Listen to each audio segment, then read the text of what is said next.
Pays administrativement le plus découpé d'Europe, la France compte quelques 35 416 communes. Dans l'Hérault, 343 d'entre elles sont répertoriées, dont 239 villages ruraux qui représentent les 75% des communes de ce territoire. À l'ouest du département, autour de Béziers, ces villages se touchent presque. Leurs caractéristiques ? Un habitat ancien resserré, entouré de bâtiments récents, implantés sur des terres jadis occupées par des vignes. Personnage central, le maire s'y dépense sans compter, entre état civil, urbanisme, voirie, transport, aide sociale, sanitaire, budget, sécurité, gestion des services à la population. Ses attributions sont aussi multiples que diverses. Ces responsabilités, encadrées par une réglementation chaque jour plus contraignante et complexe, l'exposent à des risques qui peuvent le conduire vers des poursuites judiciaires pénales. Alors, dans ces petites collectivités qui souvent n'excèdent pas les 4000 âmes, qu'est-ce qui peut bien pousser une femme, un homme à relever un tel défi et proposer sa candidature aux élections municipales qui chaque 6 ans réveillent les passions, attisent les conflits, mais mobilisent le plus les Français lors des échéances électorales, preuve de leur intérêt populaire dans un pays lassé par la chose politique? La curiosité nous a conduit à aller à la rencontre de certains d'entre eux. Voici une série d'entretiens réalisés avec leur aimable concours, spontané et convivial, qui nous aidera sans doute à mieux les connaître, donc à mieux les comprendre.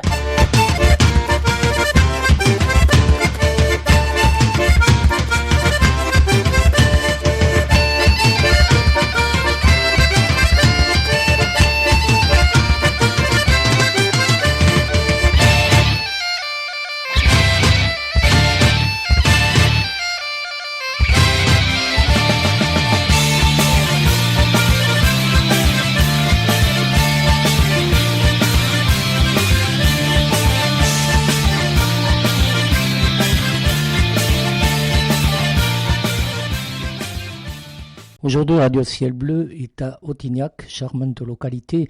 Quand on prend la route de Bédarieux, on ne peut pas se tromper. Elle est là, nichée dans un petit coin sur un monticule. Nous sommes en présence de Jean-Claude Marquis qui en est son premier idylle. Bonjour Jean-Claude. Bonjour.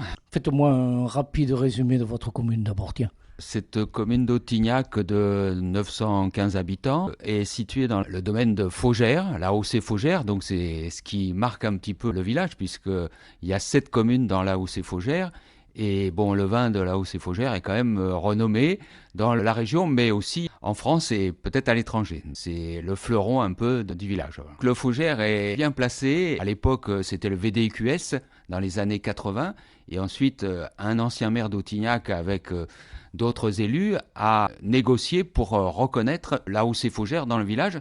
Alors pas tout le village, il n'y a qu'une moitié du village qui est en Haussée-Faugères, le reste en vin de pays, IGP. Nous sommes en pleine saison des vendanges, alors cette année, ça s'annonce comment, monsieur le maire ? D'après les renseignements que j'ai, les vendanges pour certains sont même presque terminées parce qu'il y en a beaucoup qui vendangent avec la machine. Cette année, il y a eu une récolte. Parce que l'an dernier, avec la maladie, beaucoup de viticulteurs ont eu des pénalités sur la récolte. Là, il y a une récolte. Les grains sont petits parce qu'il n'a pas beaucoup plu. Mais une population qui est assez stable sur Autignac. Si on prend les chiffres de 1900, on était à 1200 habitants. Donc on a baissé un peu. On est en train de dynamiser un petit peu le village. Il y a eu le PLU qui est accepté. On va faire des logements pas loin de la mairie. Il y a un lotissement terminé. Pour l'école, il faut qu'il y ait de nouveaux habitants et ils arrivent, des jeunes qui reviennent maintenant au village. Dynamiser, faire venir des gens, c'est la priorité de monsieur le maire, de beaucoup de villages du reste. Pour pouvoir accueillir du monde, il faut de l'emploi, bien entendu, des jeunes, que l'effectif scolaire soit relativement stable. Pour l'instant, vous n'avez pas trop de difficultés ? C'est vrai qu'on avait 4 classes du temps de ma femme. Ma femme a été directrice de l'école pendant très longtemps. Il y a 3 ans, on a supprimé une classe, donc on est à 3 classes. Mais on espère dans quelques temps, avec les nouvelles naissances, là à la rentrée en septembre, on a eu 13 enfants qui sont rentrés en première section de maternelle.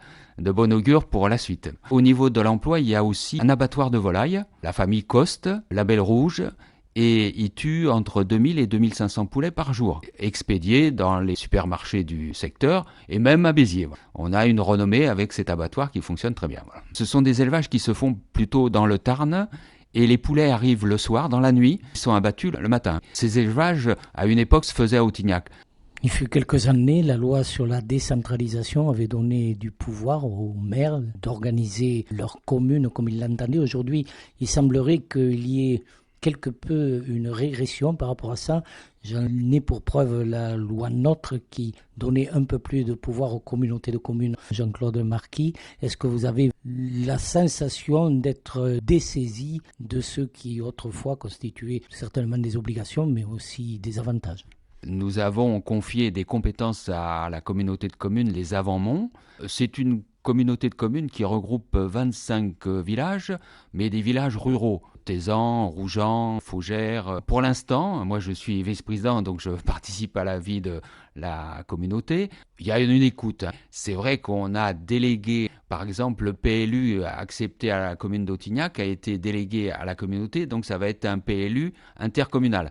Mais comme il est en gestation, pour l'instant, le président de la communauté, Francis Bout, nous laisse quand même la priorité et donc on est pratiquement toujours entendu et on donne la priorité à l'avis du maire. Vous avez parlé de nouveaux lotissements. Je suppose que votre réserve foncière est relativement aisée. Vous avez possibilité de faire venir encore plus de monde ? La réserve foncière, on peut en avoir, mais il y a un souci, c'est le PLU accordé en décembre 2017 est surveillé par le SCOT, la DDTM, et comme on est une petite commune, on a moins de possibilités d'extension que les grosses. La plus grosse communauté dans les Avants-Monts, c'est Magalas, parce qu'il y a une centralité, donc on leur laisse certaines possibilités d'extension. Nous, on nous a gelé certaines zones parce qu'il y avait encore des dents creuses à combler. Mais bon, à terme, maximum, la commune fera 1200 habitants dans 20 ou 30 ans. Parmi ces restrictions, celles qui concernent le budget, ce sont ces dotations globales qui, petit à petit, deviennent peau de chagrin. Cette taxe d'habitation qui est en train de fondre, tout ça donne des difficultés à établir un budget, je suppose. Oui, le budget, donc la taxe globale de fonctionnement qui est donnée par l'État, en gros, je vais arrondir 200 000 euros. Ensuite, on a des impôts, taxe d'habitation 200 000 euros, la taxe foncière 200 000 euros et la taxe foncière non bâtie 40 000 euros. Avec ça, il faut faire fonctionner le budget. Bon, on demande des subventions. Pendant le mandat qu'on a commencé en 2014, on a été aidé par l'État.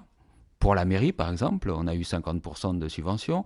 On a été aidé par la région, 30% de subventions. Donc la mairie nous a coûté 20%. Et on a été aidé par le conseil départemental sur beaucoup de projets, sur la voirie et même sur des logements qu'on a réhabilités.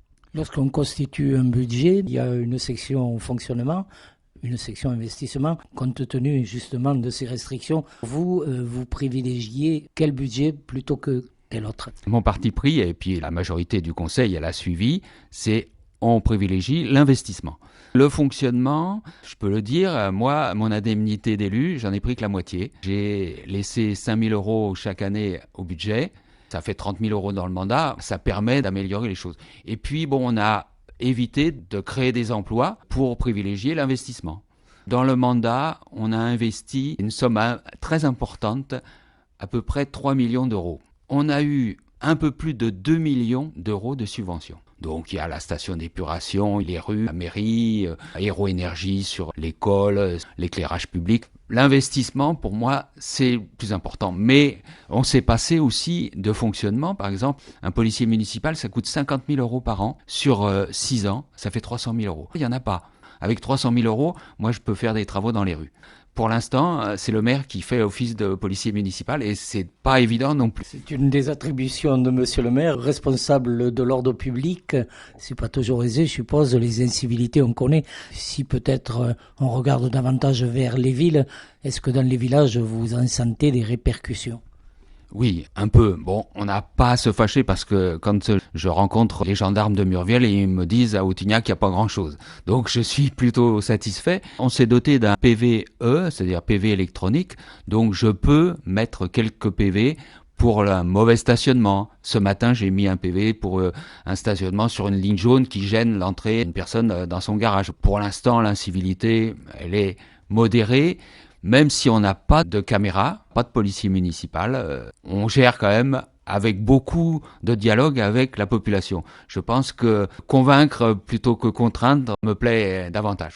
Une grande région, l'Occitanie, on a le sentiment que l'État, de plus en plus, oublie la ruralité et que les villages ont de plus en plus de mal à s'exprimer.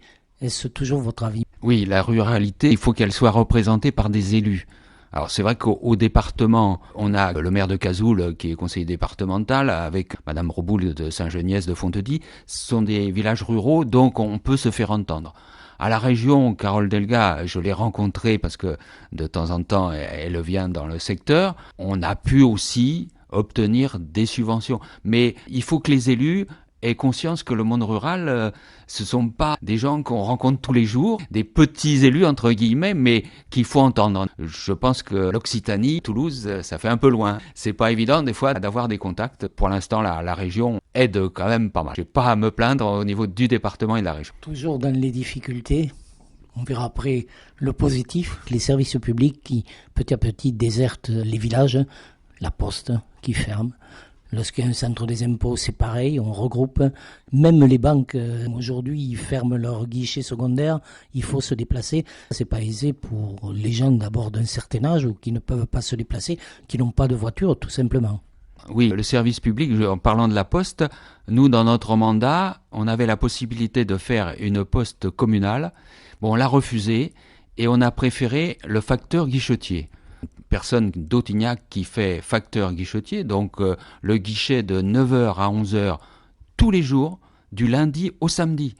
Et on a bien fait de prendre cette solution parce que la poste n'était pas ouverte le samedi et même à un autre jour dans la semaine. Avec le facteur guichetier, bon, c'est un peu spécial puisque c'est une personne qui fait le guichet et la tournée, mais on est ouvert tous les matins de 9h à 11h. Et j'espère qu'on pourra maintenir ce service parce que c'est le service de la poste, identique à la poste de Bédarieux, Magalas. Voilà. Donc on a tous les services. Par contre, il y avait une perception dans les années 90 à Autignac. Elle a été supprimée. Et on est en train d'apprendre que la perception de Murviel va fermer ou être redistribuée. Alors on est en discussion avec la DGFIP, on a eu une réunion à la communauté de communes il n'y a pas longtemps. Donc ils vont faire des points d'accueil. Au lieu d'avoir Murviel, la perception habituelle, on aura des points d'accueil à Murviel, à Magalas et à Rougeant. On va voir si vraiment ça va nous aider ou si ça va être un handicap. Bon, on nous a promis qu'on aurait en plus un intervenant à la MSAP, maison de service au public. On a une maison de service au public à Murviel et à Rougeant, où on a du personnel qui est payé par la communauté pour renseigner l'administré, l'aider dans les démarches avec l'ordinateur, remplir les documents, etc. C'est une mutation, on est dans l'expectative où on attend de voir le résultat. Bon, je ne suis pas contre un changement, mais il faut que la commune rurale retrouve des éléments. Déjà, la perception, nous, c'est vrai qu'on est en dématérialisé, donc la commune le fait par Internet, donc c'est autre chose. Mais les administrés, souvent, ils viennent à la mairie. Avant, à la mairie, on avait les cartes grises. On avait tout un tas de démarches, carte d'identité, tout ça on l'a perdu. Les administrés sont obligés de prendre rendez-vous à Béziers et Bédarieux. Bon, on a récupéré les PAX, c'est bien, mais ça remplacera pas ce qu'on nous a retiré. Donc c'est vrai qu'il faut être vigilant et je pense que les administrés tiennent à ce qu'on ait encore une vie intéressante dans les villages et qu'on puisse avoir des services publics. Well, it's a good day for singing a song and it's a good day for moving along. Yes, it's a good day. How could anything be wrong? A good day from morning till night. Yes, it's a good day for signing your shoe, and it's a good day for losing my glue. Everything to gain, nothing to lose. A good day from morning till night. I said to the sun, good morning, sun. Rise and shine today. You know you're gonna get going if you wanna make it shine. You gotta right away. Well, it's a good day for paying your bills, and it's a good day for curing your ears. So take a deep, deep breath and throw away your pills. Ah, good day from morning till night.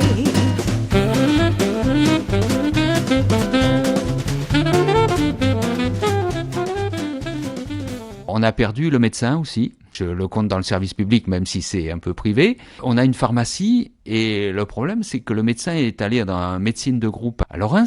Et pour les administrer, c'est un peu compliqué. Voilà, cette complication est liée bien sûr au monde moderne et l'informatique aujourd'hui est roi. Vous faites acte bien sûr de soutien, de solidarité, d'information. Est-ce que vous avez aussi un volet pédagogique pour apprendre à ceux qui sont les plus démunis au moins à aller sur Internet? On aurait pu le faire en local, mais c'est fait à la MSAP de Murviel. Donc en fait, on envoie les personnes à Murviel. Après, nous, on s'occupe des gens âgés avec des stages de mémoire, de la gym pour les personnes âgées. Cette gymnastique douce, elle est faite par une conseillère municipale qui naît à Béziers et qui rend service à tout un tas de personnes qui ont besoin encore de faire un peu de gymnastique. On l'a évoqué, maintenir de la population, des couples jeunes, c'est leur donner de l'emploi, mais c'est leur donner aussi des loisirs. On connaît le rôle de la culture, tout simplement des spectacles, des conférences, des expositions, etc.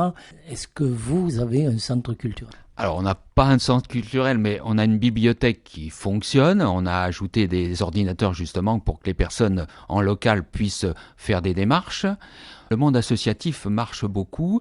La Ligue contre le cancer, le Téléthon, d'autres associations. Donc, on a aussi au niveau du sport rénové 2 cours de tennis, fait un city-stade. On essaye, dans notre possible, d'encourager que les gens puissent trouver la culture et le sport sur place.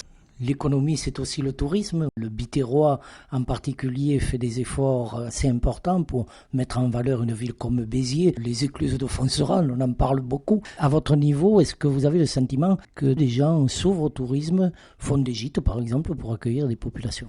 Sur Autignac, on a plusieurs gîtes qui fonctionnent, dont un qui a été repris par quelqu'un qui n'était pas d'ici, qui marche très bien, qui même fait des soirées ouvertes aux personnes des gîtes, mais aussi ouvertes aux personnes d'Autignac. L'accueil se fait bien, et puis il y a quand même au niveau de la communauté de communes un EPIC qui s'occupe de tout ce qui s'appelle tourisme, relations avec les viticulteurs, accueil. Donc nous avons dans la commune 5 caves particulières. Et puis on a aussi le château d'Autignac, récemment rénové, qui appartient à Éric de Turckheim, avec monsieur et madame Fégel, des chambres d'hôtes de très haute classe. Et ce château, c'est aussi un lieu d'accueil qui permet, avec ses salles de réception, de voir des conférences ou des animations. Avec votre permission, on va parler un peu de Jean-Claude Marquis. Qu'est-ce qui l'a poussé un jour à se présenter pour devenir le premier magistrat de la commune ? Je me suis marié à Autignac en 1974. En 1977, il y a eu des élections et le maire de l'époque, Fernand Pujol, m'a demandé si je voulais rentrer au conseil municipal. J'ai été enseignant 32 ans au collège de Magalas, ma femme plus de 30 ans à l'école d'Autignac. Bon, on était sur place et on a voulu s'intéresser au village. Donc au conseil municipal, à la vie associative, le foot, j'ai entraîné les seniors, les jeunes. J'ai participé à un foyer culturel, j'étais au comité des fêtes. Après tout cet investissement, il m'a semblé que le conseil municipal, c'était un lieu aussi où on pouvait orienter, décider certaines choses. Donc j'ai été conseiller municipal en 77, en 83. Après j'ai fait un petit break parce que la vie familiale compte aussi. Et j'ai été conseiller municipal en 2008 et maire en 2014. Vous l'avez évoqué quelque peu, c'est pas l'indemnité de maire qui pousse à prendre le poste. Est-ce qu'il ne faut pas être un peu maso pour être maire d'un petit village ? Il faut aimer, il faut être passionné. J'ai été passionné tout le temps. C'est une manière de remercier le village, parce que je ne suis pas né ici. Ma femme non plus, elle est DPO. Le village m'a accepté. Moi, je pensais que c'était un moyen de lui rendre un petit peu ce qu'il m'a donné. Pour être maire, il faut être avant tout reconnu. Dans pas longtemps, va avoir lieu les prochaines élections municipales. C'est un moment important pour la commune, c'est un moment important pour la France entière. Près de 36 000 communes, c'est pas rien. Beaucoup de maires disent que cet engagement est de plus en plus lourd. Ils en ont assez. Votre sentiment ? Oui, c'est lourd. Ce matin, j'étais à 8 heures à la mairie. Ce soir, j'ai un mariage en fin d'après-midi. Voilà, on est pris souvent. On est obligé de faire des concessions par rapport à la vie familiale. Mon petit-fils, je le vois un peu moins. On donne quand même une partie de son temps. On a aussi des satisfactions parce que les gens reconnaissent un petit peu le travail qui a été fait. Bon, au cours du mandat, je pense que les gens d'Autignac ont vu les travaux. Puis il y en a d'autres à venir. Mon dernier mandat, si je suis élu, ce sera celui de 2020-2026, peut-être. Voilà, on verra ça un peu plus tard. Si, nous l'avons dit tout à l'heure, la communauté de communes a pris en charge des postes importants comme le traitement des ordures ménagères, les transports, le tourisme, l'eau, l'assainissement. Il reste quand même beaucoup de tâches à assumer. On ne doit pas dormir tous les soirs tranquille, monsieur le maire. Oui, je suis quelquefois réveillé. Bon, alors je le dis aux administrés, s'il y a un problème, il vaut mieux m'appeler de suite. Et souvent, on préfère appeler le maire que l'adjoint. Bon, c'est dommage parce que ça pourrait soulager. Oui, le soir, des fois à 22h, 23h, il y a des chiens qui aboient dans une maison. On m'appelle, on peut pas dormir.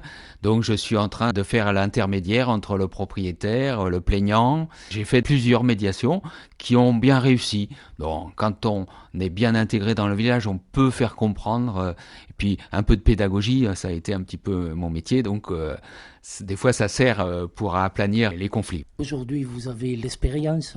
Si c'était à refaire, est-ce qu'il y a des choses que vous auriez modifiées? À la mairie, bien sûr. Oui, l'expérience sert, on apprend tous les jours, même à mon âge. Tiens, encore ce matin, il y a un agent qui me dit, tiens, j'ai une idée là. Et j'ai dit, bah oui, cette idée, moi je l'avais pas. Tout ce qui est bon à prendre, pour l'intérêt du village, il faut le prendre. Un élu, il peut pas être là pour venir signer 3 papiers dans la journée. Il faut quand même participer à la vie du village, qu'il soit impliqué dans la vie associative.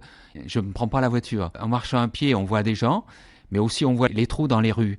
Quand les gens se plaignent, on sait pourquoi ils se plaignent. L'élu, il doit être en prise directe avec toute la population. L'école, les anciens, les artisans, parce que je vous ai pas dit, mais on a aussi des artisans dans le village qu'on fait travailler, parce que pour certains chantiers, on favorise l'artisanat. Bon, pour les gros chantiers des logements, évidemment, c'est FDI Habitat, là c'est un peu différent, mais pour tous les autres chantiers, on a fait travailler pratiquement tous les artisans du village. Souvent, les centres-bourgs se paupérisent, ils s'abandonnent, il y a beaucoup de maisons qui ferment. Est-ce que c'est le cas à Autignac? Et si oui, est-ce que vous avez une politique de rénovation et puis de réhabitation? Je ne sais pas si on le dit d'ailleurs.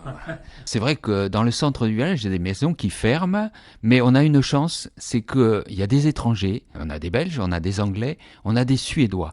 Et ces étrangers aiment ces maisons vigneronnes, avec des escaliers, pas beaucoup de jardins. Les Suédois qui achètent beaucoup de maisons, une ligne Béziers-Stockholm qui a été ouverte. Et les Suédois, avec cette ligne, sont très vite vers le soleil et vers le sud. Pour l'instant, on a de la chance. Des maisons vides, il y en a très très peu. S'il y en a, on fera peut-être en sorte de réhabiliter. Ou, à la limite, si on avait du budget, on pourrait presque les acquérir pour les rénover ou en faire des locations. Mais pour l'instant, le budget, il est restreint. Maire d'Autignac, 24 heures sur 24, je présume, vous l'avez dit, parfois on est dérangé la nuit, mais c'est le lot des gens qui sacrifient leur vie perso au profit de gens qui, parfois, en abusent. Monsieur le maire, j'ai la poubelle par terre, comment ça se fait? Mon trottoir est sale, autrefois on prenait le balai, on balayait, aujourd'hui c'est plus compliqué. Ça fait partie de la règle du jeu, il faut aussi s'adapter aux situations. Oui, je parlerai du zéro phyto parce que depuis 2017, on n'utilise aucun phytosanitaire, aussi bien au stade qu'au cimetière et dans le village. Et c'est vrai qu'avant, avec un coup de désherbant, l'agent passait, on était tranquille. Maintenant, il y a un peu plus d'herbe, alors on essaye de la couper, mais on aimerait bien aussi que les administrés puissent ramasser les petites herbes qui sont devant chez eux. On est en train de faire des démarches pour remettre au goût du jour quelque chose qui se faisait habituellement. Ramasser les papiers aussi, ne pas jeter les papiers sur le sol, des mégots, etc. Avec l'école, on a entamé une petite pédagogie. Les enfants, avec le SICTOM de Pézenas, on a fait un ramassage des lieux publics et les enfants ont été mobilisés. Cette année, on va essayer de mobiliser les enfants et les parents pour qu'on puisse avoir un village encore plus propre.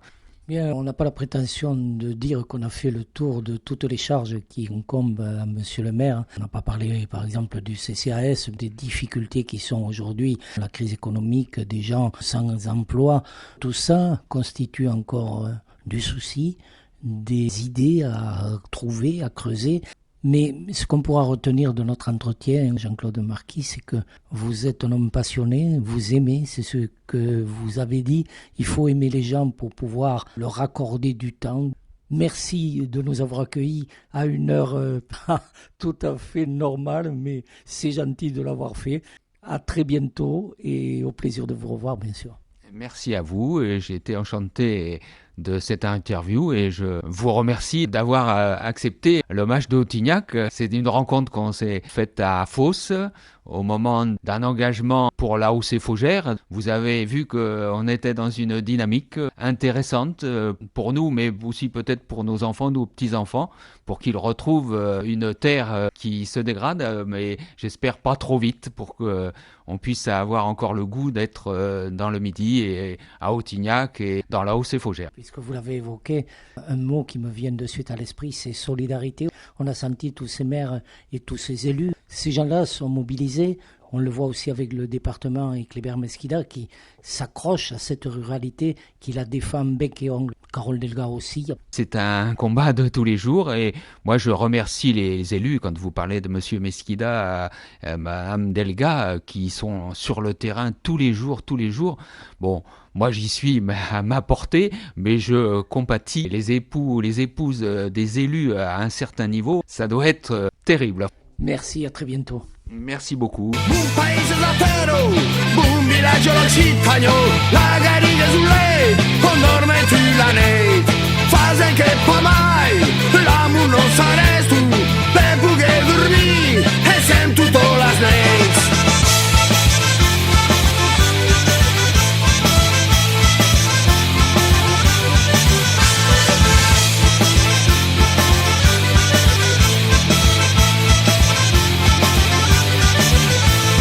Mon pays c'est la terre, mon village l'Occitanie, la garrigue c'est le lit, où je dors avec toi la nuit. Faisant que jamais l'amour ne s'arrête, pour pouvoir dormir ensemble toutes les nuits.